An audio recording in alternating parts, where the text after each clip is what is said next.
Looks like a very good comic. I'm glad you featured it.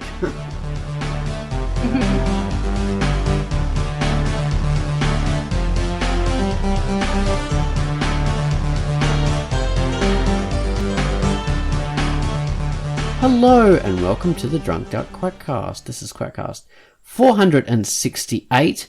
I am Ozone Ocean and with me is Tance Serene. Hi Tance. Hello. Tangerine Dream Tance Serene. So we haven't got Baines today because Baines is busy renovating his mansion, his vast palace, which is it's quite huge.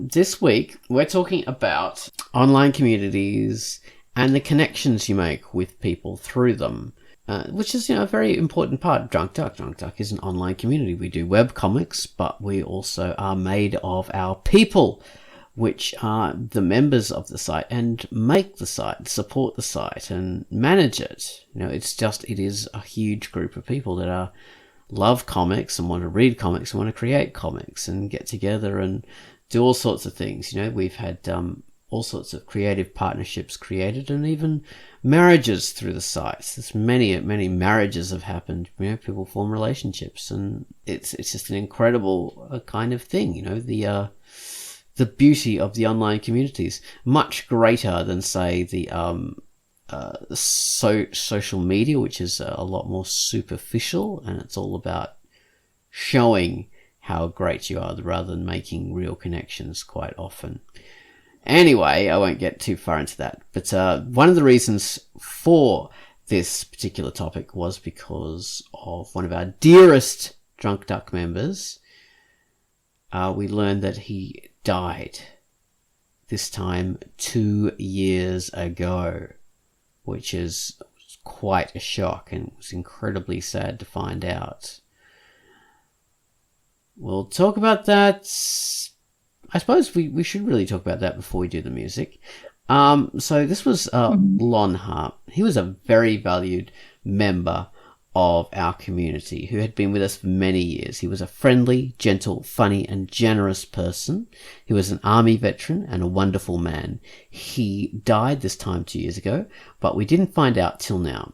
This was very sad to learn, since we now know for sure that he won't be returning to Drunk Duck Community with one of his very interesting and funny posts to let us know what's happening in his part of the world in tropical Guam, about his battles with snakes, dust bunnies, and his game development. He was always making games.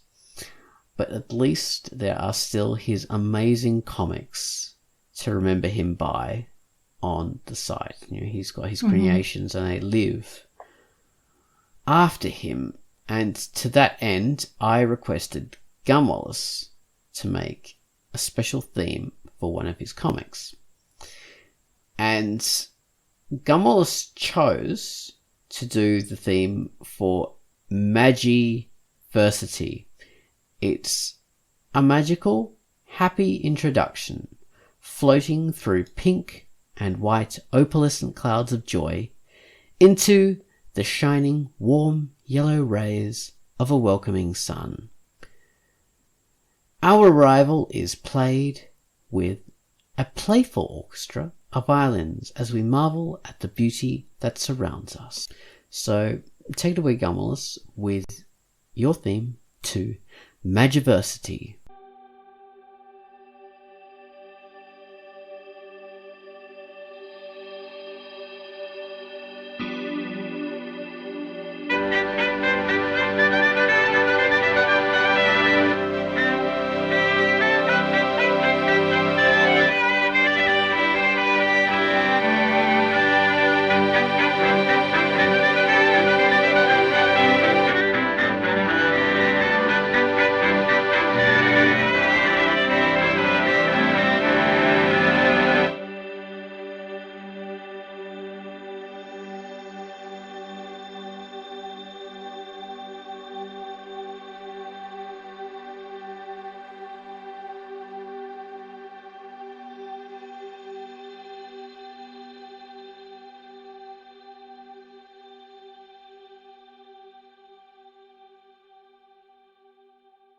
And that was our theme for the week, which was Gun Wallace's theme for Lonhart's Magiversity, which is a comic that's rated T. There's about 200 pages, and just be a good idea to read it just to remember Lonhart and his personality and his humor. He's a child of the 1980s, born in he's 46 years old. He was born in the, I think, 1974. And he was influenced by the 80s and sort of grew up with anime, and he loved Robotech, which was one of his very favorite things. And he found that very influential, and he found a lot of things from the 80s very influential. And yeah, he was a very interesting guy. Please read his work, and so it can live on with him. Well, we'll talk a bit more about Lonhart and people we've met through, creative online communities and stuff like that. But first, the featured comic that QUACKCAST has given us, which was Invasive Species. So, Quai, could you tell us about Invasive Species, please? Thank you. Hello, this is QUACKCAST, and the feature I've selected for this week is Invasive Species by G. Garrick, and it is rated M for mature. The prologue of Invasive Species opens up in a setting very similar to a role-playing game, complete with character avatars and text boxes. It is as if the narrator is immersed in this digital land as he goes in and out of consciousness with reality. The main character goes by the nickname Cornflake, as bestowed on him by his friend Tolvin Zhao, aka Bubble Tea, as the two discuss life, their careers, and struggles. The art of Invasive Species is a mix between traditional colored pencils, photographic backgrounds, and digital dialogue. The comic creator, B. Garrick, advertises live Twitch streams every Sunday to show off his creative process. Find out what happens when you move something from their comfort zone into a new place, and read Invasive Species by B. Garrick, rated M. And that was QUACKCAST talking about Invasive Species, the comic, not actual invasive species. No cane toads for Quai. Next up, we're talking about the online communities and the people we meet in them and the relationships we develop through sites like Drunk Duck. As I said before, this was inspired by Lonhart and what had happened to him. But he's not the only Drunk Duck person who we, became good friends with and became a real supporter of the community who has died. To Papillon, who was another gentle guy, a lovely, lovely person who we always treasured his witty remarks, his cuttingly clever comments on the site, especially on the QUACKCAST itself. He passed away, and he was, we made quite a big deal of it out that, we honored him, and that was again from complications with diabetes, which, for ridiculous reasons, has become a death sentence in the United States for people who aren't wealthy. So that's quite an awful thing, but, we're not really talking about diabetes and that issue. We're talking about online communities and the people we've had relationships with. And I'm not talking about relationships with romantic relationships. I'm talking about relationships as you become friends with people and you become working partners with people. Human relations. Exactly. Exactly. That's precisely it. Yeah, you get to know people, and through them you get to know other people, and that deepens because you start to help these people, and you share interests, and those relationships increase because you get to know their families, or you get to know their friends, and they help you, and you help them. So we talked a bit about this in our the Patreon only video, which is, you know, something we do every week. And the Patreon only video is a great thing because the patrons who donate $5 or more get to be part of that. So these patrons are actually supporting the site. These people are responsible for actually keeping the site online. So we actually love these people, and in return we give them the video and also like links in the news posts so they can increase their visibility on the site, and like forums that they sponsor, so their names are underneath the forums, and banners, link banners as well in the weekend news posts, which, you know, also increase their profile.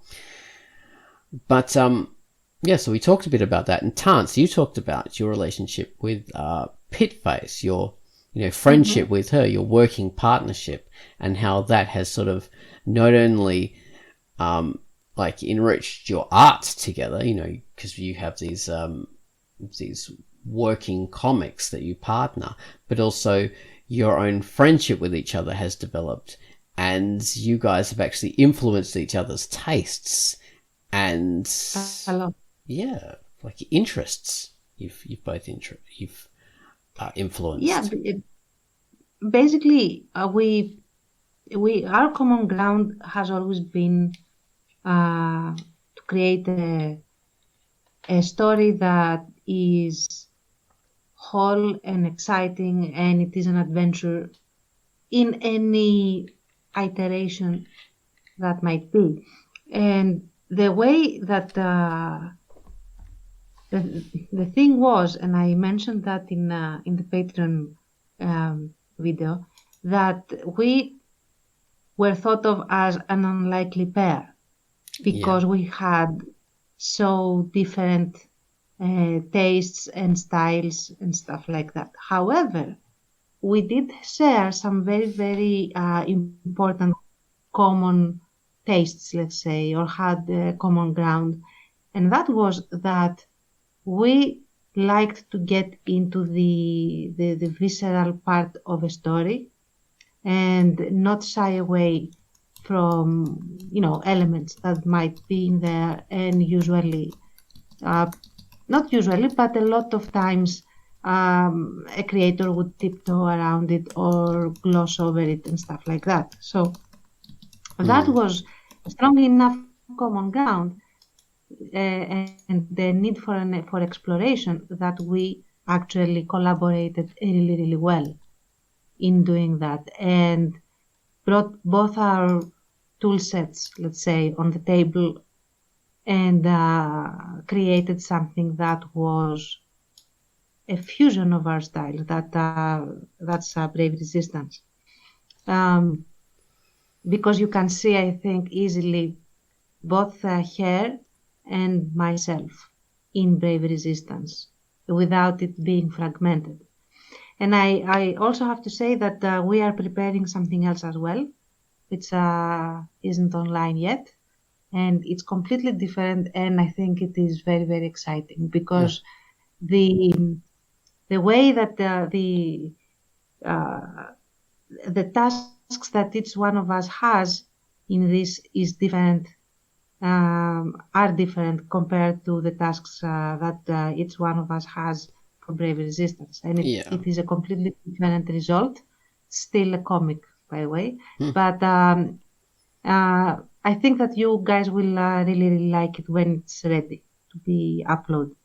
So, yeah, and it's an exploration in which our different backgrounds and the other interests that we had that went beyond our original ones for each other, all of these created a completely new horizon for both of us. And that's how friendships are forged as well. Exactly.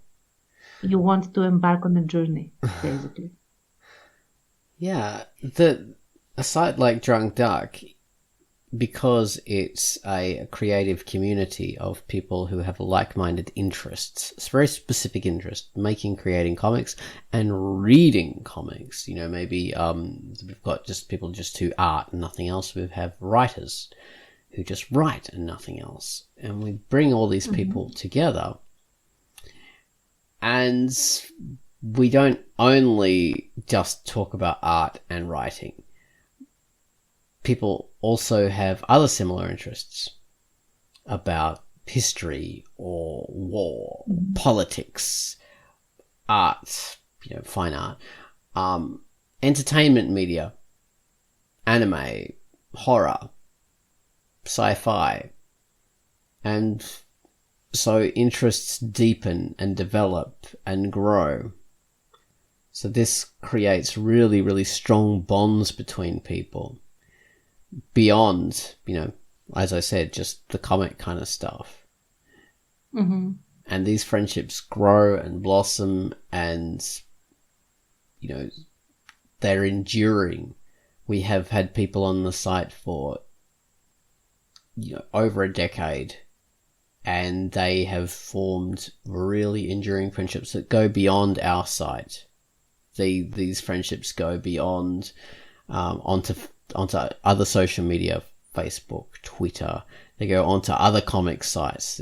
They go on to just meeting in person. That's how they've gone. I mean, we've had various there's been marriages through the site. That kind of relationships, of course, one of the most famous was Emilius and evil Emperor Nick. Evil Emperor Nick, that's it. So these people were, on the site from the very beginning in 2003, pretty much. And they started helping each other, working with each other, and they got married in the end. Evil Emperor Nick actually befriended quite a few artists, and say Sarah Nelson, who he still writes for, not on Drunk Duck, but on her own comic site. So, that formed an enduring friendship, which was incredible. And Sarah Nelson had been on Drunk Duck for ages. Other people like Ink Monkey and T Green. These were two other people who'd been on the site since 2003, and they'd been on there forever, working away. That's another marriage, and they've had a child together, I believe. So that was incredible. Product placement, this fantastic Icelandic fellow, and who did he have a relationship? Eisenbach, this lovely lady from New York, who I have met in person when I went to New York. Wonderful, wonderful person. Her daughter and product placement have formed an enduring, lasting relationship, which was incredible. And these aren't isolated incidents. There's many more situations like this. People have met and bonded through the site. It's just incredible. But anyway, as a creative community, we don't encourage, but that these relationships just happen because of the nature of the kind of interests that we share, far more than Facebook or Twitter, social media, which is way more superficial. Drunk Duck has more enduring friendships than things like dating sites or Tinder, this kind of rubbish, which encourage superficial human interaction, incredibly superficial, and very rarely encourage, lasting friendships. Yeah. And I would say, especially in platforms like Twitter, there is an expectation of specific types of performance behaviors, let's say, from people, not really a place where you can establish relationships and be creative. You are there to, how shall I put it? You are there to blow smoke of various types and proportions, I guess. So the idea is to project a persona more than actually sincerely build a relationship. Very much so. You're on Twitter, and especially on Twitter, you're like a Greek chorus to sorry for that, but that's one of the functions of the crowd on Twitter and things like Instagram to a lesser extent, is just to be in the background and support people and build them up. A big validate them. A big thing that the DAC has had, and lately it's not as active, but it still endures. I think there are at least the embers are there, and it can still revive into a fire. Is all the common events and activities that we used to do and we still do on occasion, because that's how unlikely pairings happened and endured. That's how I actually met Pitface, and not only Pitface, a lot of other people that I wouldn't normally have checked out or even noticed. Like, they wouldn't have been on my radar, and that's not because they were not significant. It was because of different time zones, different interests, and all sorts of things that would not make our paths cross otherwise. So, for example, I remember adding favorite comics on my list from the I don't remember how it was called. It was this activity where you took a page and you made it into your own style. If you recall that activity, I don't remember how it was called. Reviving, reimagining, revisiting, something like that. Yeah, page swaps, that kind of stuff. That's how I met a lot of great comics and their creators. I really wish that would come back, actually, as an activity. Or the round robins that we had, make a single frame to continue a story without any script beforehand, so it became super weird or ridiculous or whatever, and that was also very nice, and so on and so forth. Team building activities, basically. So it's team building, but it's also actually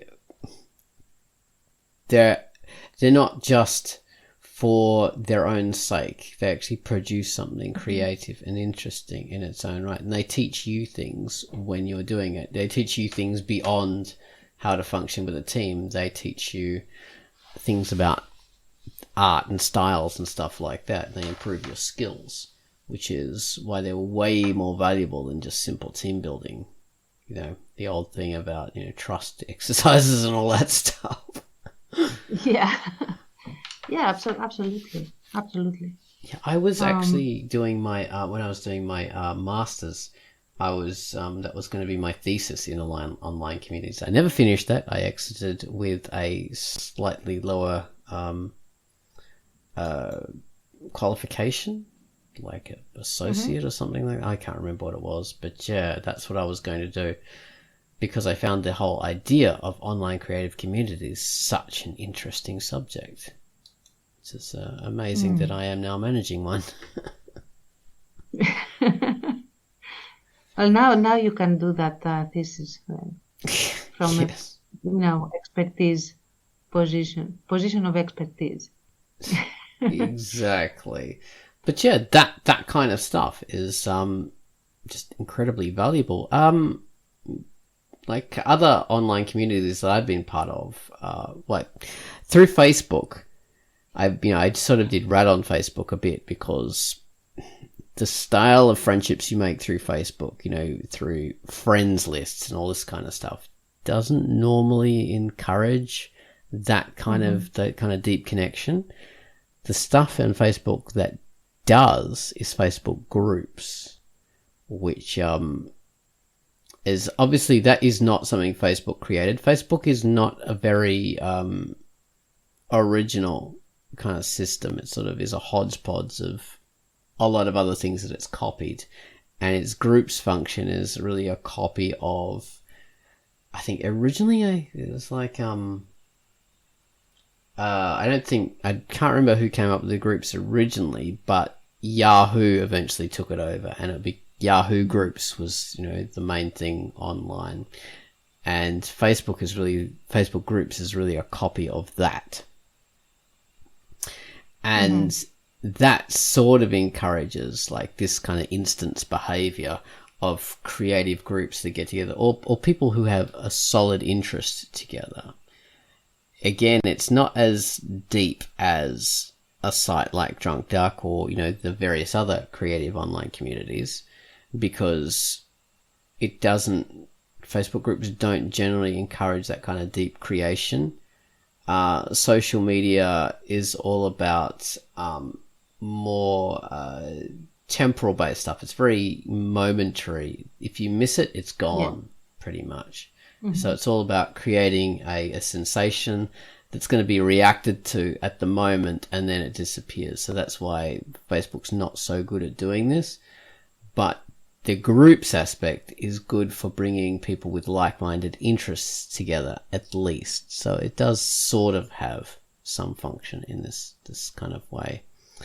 On the Duck, forums is our big strength on this, because that's not really such a temporal thing. There is a temporal aspect to it, because older posts that don't get contributed to it go down the list, and you can sort of not see them after a while, but not so much. The communication tends to stay around a lot longer, so it's easier to find. On Facebook, if you make a post or something in an even moderately busy group and no one comments on it, it can be just gone forever. You can not find it in the afternoon. Like 5 hours later, it's disappeared.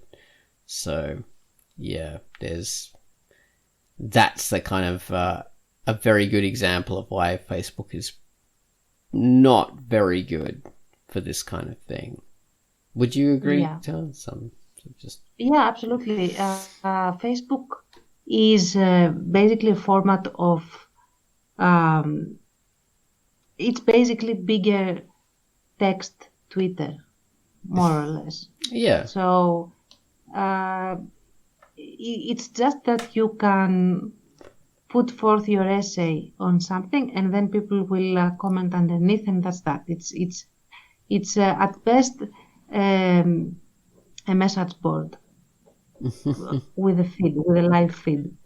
It's not a forum, not really, unless you have something that is pinned, and then even then there are a lot of things, and you have algorithms that pick and choose what you're going to see and for how long you're going to be seeing it. So I would say it's very much a manufactured thing that definitely does not cater to community building. It's more likely to cater to viralness, let's say, if that is a word, like this is the hot topic. Yes. That's it. Yeah, because they discriminate actively against the most recent sort of posts. They have like a mysterious, like you were saying, mysterious algorithm that shows only the most notable posts. So basically that doesn't really work that way. It sort of randomly hides 90% of the posts that, from groups and stuff that you remember of, or pages that you remember of, and only shows you like, 1 in 10 at random, pretty much. Yeah. And because it shows that 1 in 10 randomly, that gets more comments and it becomes notable. So that's how it functions. So yeah, it's nothing to do with forums, like community forums, I think are extremely important for building these kinds of relationships, and they become less and less, at least in my awareness. There used to be the golden age of the forum, like every site or every, even the most minute community had a forum, and you went on this forum and you discussed stuff, and it was easy to, have your friends that you went there and expected to have them reply to you and so on and so forth. Whereas now, you are basically projecting your stuff to your friends, quote unquote, that are in the thousands maybe on Facebook or to Twitter and all the users and everything, but without looking to make a lasting human connection with the person that is going to be interacting with your message. It's more mass produced, and I think it is there's a reason why it's called like a publishing platform. You publish your post, you publish your tweet, because you are basically a transmitter more than a receiver in terms of usage, let's say. Yes, it encourages, actively encourages a separation between the creator and the viewer, the audience and the creator, as sites, creative communities like Drunk Dark foster more connectedness between you and your audience. Way more connectedness. Whereas, Facebook definitely, they cut that out, because people who have a page or something like that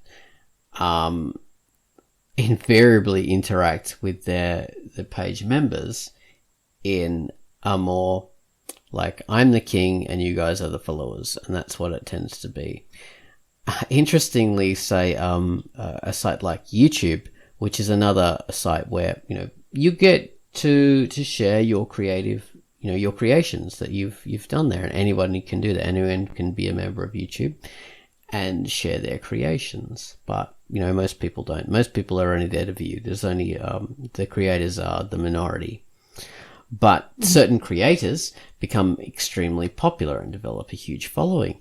Now, when they want to share with other creators, or share more intimately with their, their fans, the people who like their work, they don't use YouTube to do that. They will have to go off YouTube, and they'll either use Patreon, or they'll use specific groups on Facebook to do that, groups and pages, which is interesting. So YouTube is, for all its, it's got comments and stuff like that, and it's been around for a while to share videos. Not as long as Drunk Dark.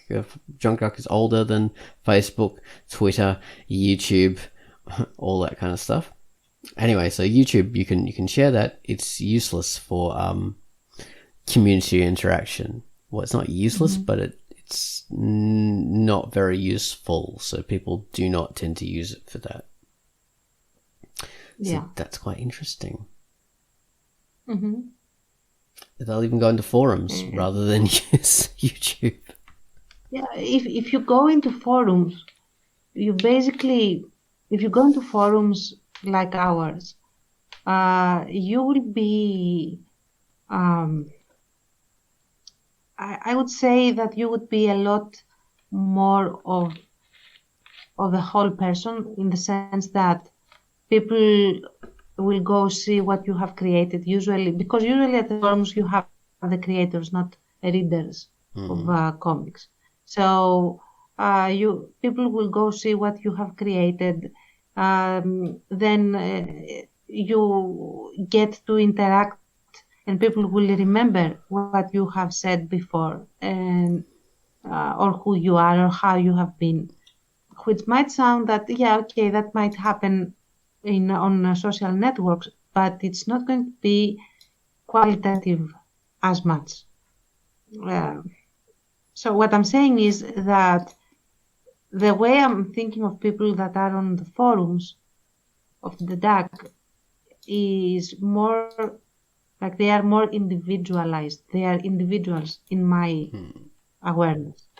Whereas on the social network, they are more like the NPCs of a game. Like I have to interact with this person now because it's part of the game, not really because that is a person on the other side. If you know what I mean. Oh, definitely, yeah. So the humanity is stripped from people somewhat, which is unfortunate. Which is, how you get issues in online fights and stuff like this. You don't really see the other person so much as a thinking, emotional human. You see them as just an empty competitor, and it it takes away the humanity of things a bit more, and then you become quite offensive and rude and say really horrible things that you wouldn't really do to someone who you considered a full human. So there's that. Yeah, exactly. Like in a game, when you pick options on how to interact with the NPC, you don't really care what that will do to the NPC. Yeah, exactly. So yeah, the same thing. It's an NPC. There's no real thinking human person behind this. You are just a trope. You are just a caricature, a broad representative for a straw man. Exactly, which I think is why it's more easy and more likely to have actual real friendships in a forum like Duck. Yeah. That leads to meeting people offline and all of that.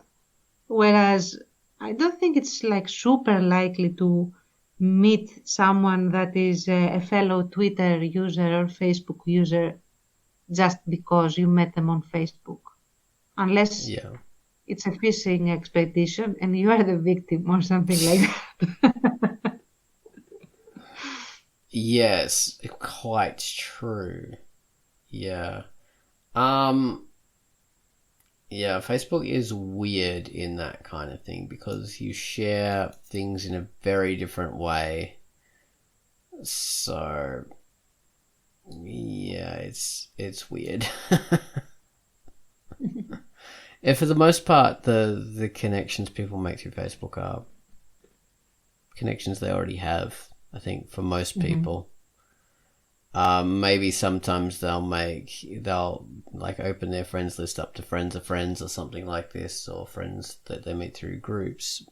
But a lot of those will be very superficial friendships, just through single interests.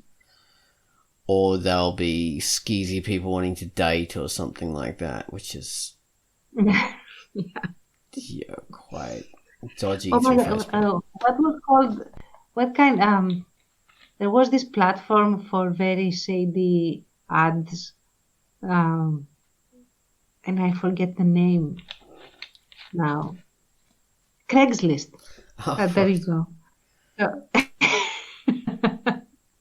So yeah, it's basically more socially acceptable Craigslist than Facebook dating. Yes. Yeah. Oh yeah. In any case, to me at least, it appears that Facebook has always been extremely impersonal, and Twitter even more so. So. Oh yes, a site people use to share their comics on now is. Well, Tumblr they used to use until there was the ban on adult material, so it lost a lot of its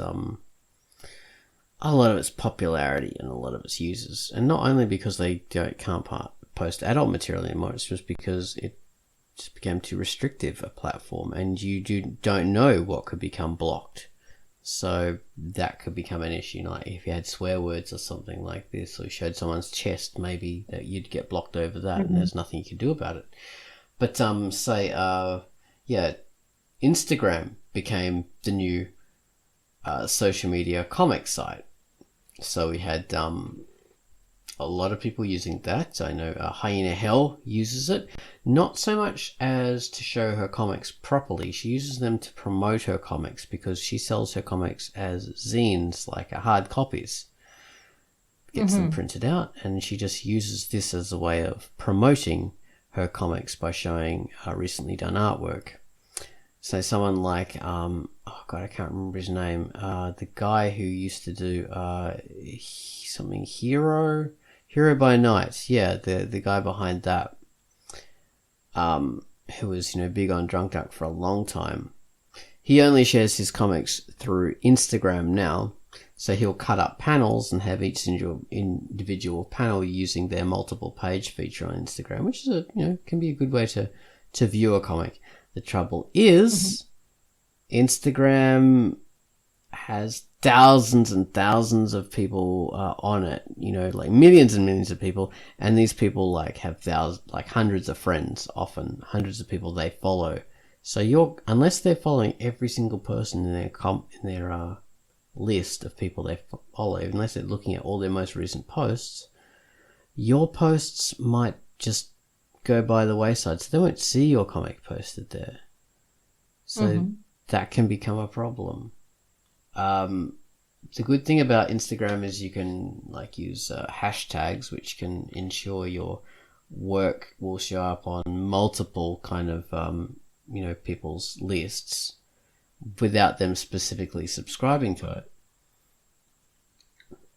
But that's not a sure thing, and you don't develop communication or connection through this stuff most of the time because it's not really seen as socially acceptable. So yeah, there are. And again, like what I discussed with Facebook, it becomes, I'm the creator and there's a separation between me and the followers, or me and the audience. And that's what happens through Instagram as well. It's me talking down to those people there's no real connection between them and I, which I find pretty much the worst aspect of that kind of stuff. It's that separation. Yeah. It's fair enough. Generally, I'll go on. Sorry. No, you completed.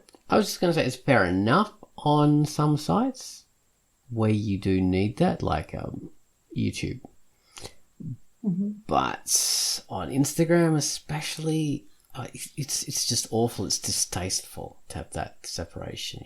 I'm the creator and I sort of might interact with these people who follow me, or I might not. And the nature of the interaction doesn't really encourage real interaction.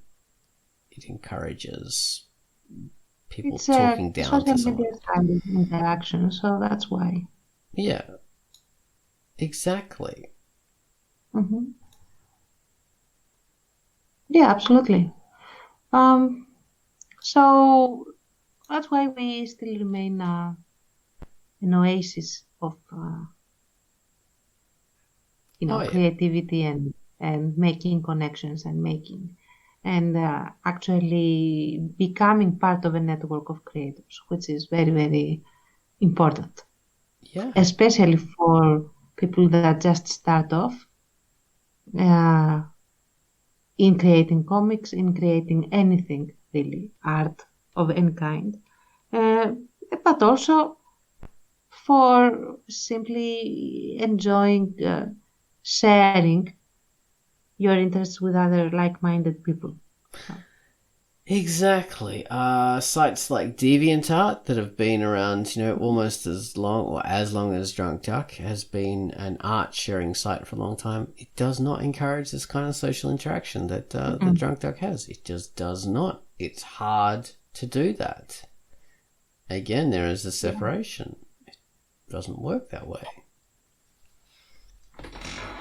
Totally. Yeah, I hate DeviantArt for the communication. The only thing good about it was its notification center, which was so clunky. I don't know. I mean, lately I haven't been. It has been I do still have my DeviantArt account, but I'm turned off, really, to be honest. Yeah. It's just not that useful. It's not that fun. There's if you want to even post a picture on DeviantArt, you have to go through all these damn categories to use it, to post it. It's quite annoying. Yeah, so anyway, creative online communities help us develop all sorts of interesting relationships and friendships that are quite enduring and superior to modern social media, which really has a lot to catch up with. Okay, well, thank you for listening, and, R.I.P. Lonhart, and... Yes, yeah, R.I.P. Lonhart. We fondly remember you, and we miss you. Okay. We do. Thanks for listening to this, guys, and hopefully Mr. Baines will be back next week. Yes. Okay. All right. Bye-bye.